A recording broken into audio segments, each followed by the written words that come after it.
What is up, guys? Rick Kackis here. Thank you so much for stopping by, and today we've got some brand spankin' new Destiny 2 news, courtesy of the Bungie weekly update that has just gone live, unveiling official information. And so, let's get started. Now, it's definitely a quicker weekly update because there wasn't a ton of information revealed. Really, the biggest thing happening this week is the arrival of the Almighty within the skybox.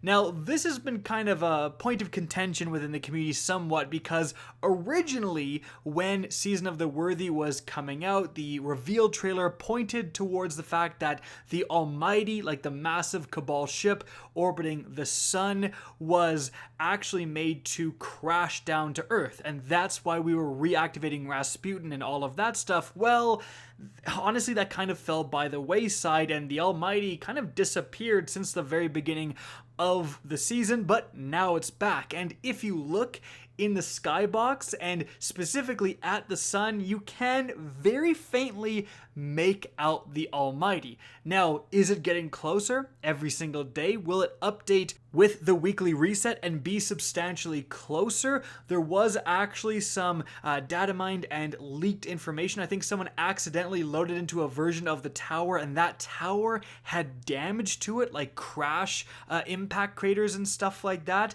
So the Almighty could be getting real close to the tower at some point. It's going to be interesting to see how that breaks down in the last part of the season. But speaking of that, Bungie kind of hinted a little bit about what is next after Season of the Worthy. Now, usually you would have Bungie traveling all over to share this news, but obviously this year is different. Bungie acknowledges that, saying, "This year finds us all in a scenario that puts us all very far away from business as usual. Basically, all flights originating from our tower are grounded. Development of Destiny 2 continues, only we are all working from the safety of our homes.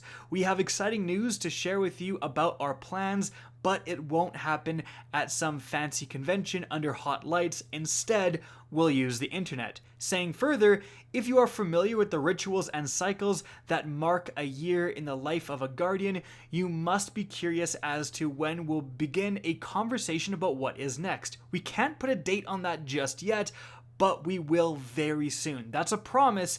We know you're hungry for that news, and we're just as eager to deliver it." They say, actually, specifically, keep your eyes trained on Bungie's Twitter account for updates. We'll stream our announcements in the usual places, referring to their Twitch and YouTube stream, which all happens at the same time, and I think even Mixer as well. You'll learn about the next season of Destiny 2 at the same time that we will talk about the next chapter in this story that has been unfolding all year long. Okay, so that's actually a very interesting statement, saying that they're essentially going to do two reveals in one.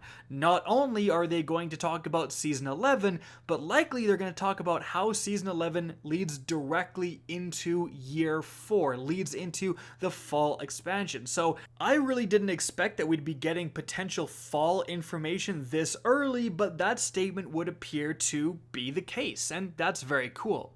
Moving on from there, something that really confirms what I just said, that we would be finding out some Year 4 information very, very soon, is when Bungie enlisted the production director, Justin Truman, to come in and speak about, again, what is happening next for Destiny 2.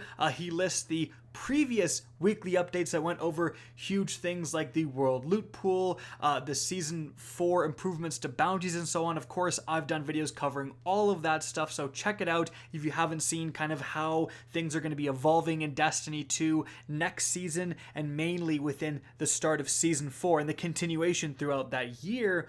But he does say, "We've said a lot about the changes coming in Year 4, but we haven't talked about how Year 4 begins. Very soon, we'll do just that." So again, saying that not only will Season 11 be revealed, in the coming couple of weeks or so, but that Season 4, we are also getting a substantial amount of information on that too. Now, he also echoes the sentiment of Deej saying that they've all been working from home from their laptops, and obviously that's not ideal conditions, so this could be hinting at potentially we might see some delays or dates that are a little bit later than they've traditionally been. Nothing's been announced so far, but I truly wouldn't be surprised by that, and that's very understandable. But moving on from there, we've got some brand new Twitch Prime rewards. As you can see here, 2 new exotic ornaments for the Prospector. Actually a really cracked grenade launcher. It's outputting a significant amount of damage, and after the grenade launcher kind of nerfs and the rapid fire legendaries were hit, this is now kind of the best of the bunch, honestly, aside from the Anarchy, but I digress. Get those if you have access to them. And the last thing we're going to touch on is a little bit of housekeeping information. So as you can see, you can earn the seal pins for Almighty, Flawless, and Conqueror. Now you must earn these seals and equip the associated titles by the weekly reset of June 9th, 2020. And you must redeem the codes by June 12th. 2020. So if you want that, get on it. In addition to that, they talked about some seasonal triumphs, saying as we approach the end of Season of the Worthy, certain triumphs will no longer be available to earn in-game, and these are them. So if you're at all interested in earning those, definitely get on it before time runs out. And so guys, that is it for all of the new information. Again, a lighter TWAB today, but I hope you enjoyed, found this informative, and if you did, please remember to help me out by simply rating and especially sharing this video. If you guys want to see more Destiny 2 content similar to this, don't be afraid to slap that subscribe button. If you want to get in touch with me and keep up to date with the latest channel activity, the best way is to follow me on Twitter at @RickKackis. That's linked in the description down below. Again, I hope you enjoyed the video, and as always, have a good day.